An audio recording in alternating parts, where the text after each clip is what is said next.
성찰과 성장의 생활교육 90분 강의 대본 40분, 휴식 10분, 40분 0. 오프닝 3분. 여러분 반갑습니다.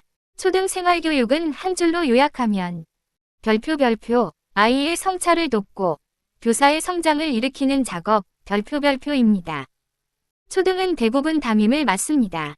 그래서 교과 이전의 삶 전체를 지도하는 자리에 서 계십니다. 오늘 연수는 그 경험 위에 정확한 언어와 체계를 얹어드리는 시간이 될 것입니다. 1부 초등 생활교육의 현실과 교사의 역할 약 10분 1. 단톡방 Q&A가 보여준 현장의 공통문제. 여러분이 속한 단톡방을 보면 초등 생활교육의 전체 지형도가 다 보입니다. 졸업 하루 전 학폭 접수, 증거 불충분한 디지털 성폭력, 정서 물리적 폭력 학생, 학급 전체가 두려움, 특수통합학급의 민감 사안, 출석 정지의 두려움, 징계의 부담, 보호자 민원과 고소 위협, 우유 급식 문제까지 묻고 싶습니다. 이 많은 것을 누가 혼자 감당합니까? 그래서 오늘 연수는 교사가 혼자 짊어지는 구조에서 벗어나는 방법, 그리고 아이 중심이면서도 교사도 지켜지는 방법, 이 두 가지를 중심으로 갑니다. 2부 관계 정서 기반 예방교육 실천 약 25분 1. 사과 편지 교육 보호 조치 1호의 재발견. 사과 편지는 형식적으로 흐르기 쉽습니다. 그래서 우리는 아이들에게 이렇게 질문해야 합니다. 너라면 이 편지를 받고 납득이 되겠니? 상대는 어떤 감정이었을까? 그때 너는 무슨 마음이었니? 상황, 마음, 행동, 바람. 이 네 가지 구조로 쓰면 아이의 성찰과 상대의 회복이 함께 살아납니다. 이것이 생활교육입니다. 처벌보다 먼저 들어가는 성찰의 첫 수업 2조. 2. 관계폭력 따돌림 예방 영상 기반. 모르는 척이라는 일본 애니메이션이 있습니다. 그 영상으로 수업을 하면 아이들이 왕따는 사건이 아니라 과정이라는 걸 이해합니다. 가해자, 피해자, 방관자, 조력자, 이네 역할이 계속 회전하면서 상황이 커지기도 하고 가라앉기도 하는 걸 아이들이 눈으로 보며 배웁니다. 방관자의 힘을 알려주는 것만으로도 예방 효과가 큽니다. 3. ADHD 이해 교육. ADHD는 버릇 없다가 아닙니다. 주의 산만도 아닙니다.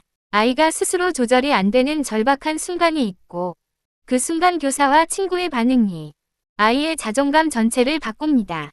네덜란드, 덴마크 교육 영상에서는 ADHD 아이의 뇌가 어떻게 작동하는지를 아주 따뜻하게 설명합니다. 아이들은 아, 저 친구도 힘든 거구나. 이걸 이해하는 순간 교실의 온도가 바뀝니다. 4. 인성 콘텐츠 뒷담 예방송, 언어폭력 예방교육. 뒷담 예방송, 언어폭력 포스터. 재감정, 재미 감동 정확 위 원칙으로 짧은 낭송 활동을 하면 아이들은 스스로 규범을 익힙니다. 초등은 설명보다 활동이 효과적입니다. 5. 촉법소년 오해 바로잡기. 아이들이 요즘 이런 말을 합니다. 저 촉법소년이라 소년원 안 가요. 여러분도 들으셨죠? 하지만 사실은 이렇습니다.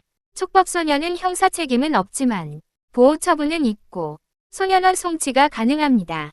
즉, 면제가 아니라 다른 형태의 책임입니다. 아이들에게 겁을 주자는 것이 아니라 정확한 정보를 알려 책임 있는 행동을 유도하는 교육이 필요합니다. 40분 종료 오른쪽 화살표 휴식 10분. 여기서 정확히 10분 쉬겠습니다. 잠깐 일어나셔도 좋고 물 드셔도 좋고 핸드폰 확인하셔도 됩니다. 10분 뒤에 2부 이어가겠습니다. 3부 법제도 이해와 오해 바로잡기 약 15분. 1. 초등 징계가 어려운 이유.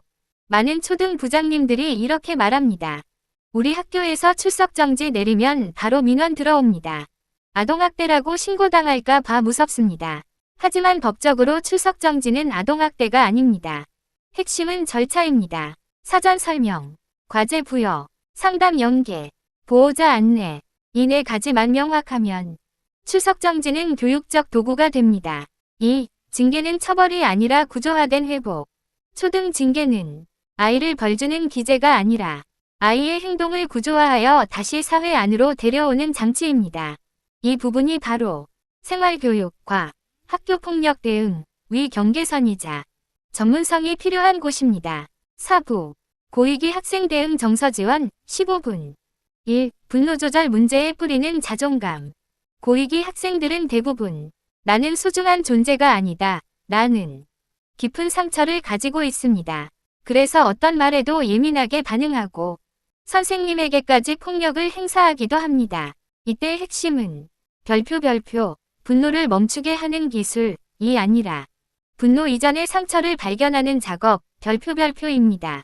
2. 사제동행 3단계 모델. 1단계. 보호적 거리 두기. 아이와 교사의 감정 모두를 안정화시킵니다. 2단계. 정서적 안전 만들기. 아이 스스로 감정을 이야기할 수 있는 틀 제공. 3단계. 작은 성공 경험 연결. 성취는 자존감을 올리는 가장 빠른 방법입니다. 3. 소속감과 자존감 세대를 뛰어넘는 핵심. 알파 세대, Z 세대. 이런 세대 구분이 많지만 사실 100년 전부터 아이들의 행동 뿌리는 똑같습니다. 나는 소속된 존재인가?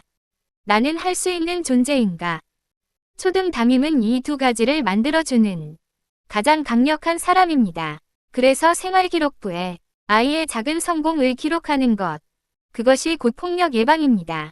5부. 생활규정 기록 민원 대응 10분. 1. 생활규정의 문제. 엄벌주의 보다 더 큰 문제. 초등의 실제 문제는 징계가 강하냐 약하냐가 아니라 규정이 운영되지 않는다는 점입니다. 그래서 제안드립니다. 생활규정을 큰 글씨로 교실에 게시. 학교 달력 플래너의 필수 삽입. 규정은 외부 압력 방패막이 아니라 아이들과 합의된 기준이라는 점을 강조. 2. 기록은 위견이 아니라 사실.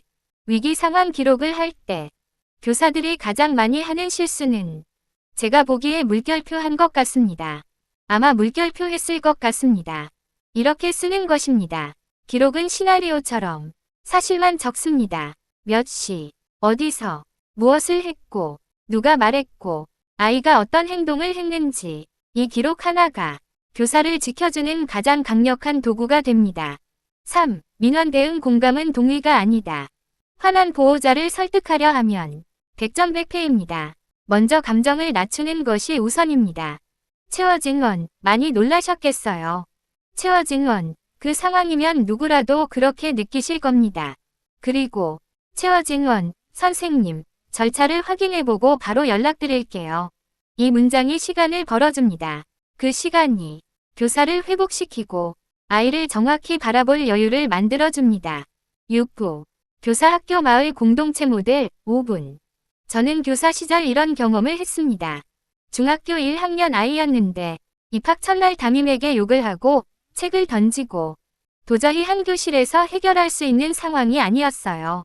그래서 SPO, 학교보안관, 지역 상담기관까지 모든 자원을 동원했습니다. 그때 알았습니다. 교실 안에 답이 없다.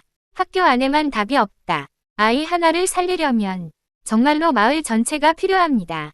이제는 초등도 이 전환이 필요합니다. 엔딩 5분. 오늘 이야기의 핵심은 하나입니다.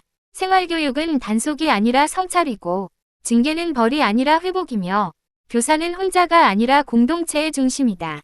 여러분이 아이 한 명이 자존감을 1mm 올리면 그 아이의 삶은 10년이 바뀝니다. 그리고 그 변화는 학급, 학교, 가정, 마을까지 확장됩니다. 여러분이 바로 그 출발점입니다. 고맙습니다. 여기까지가 완성된 90분 강의 대본 1차본입니다.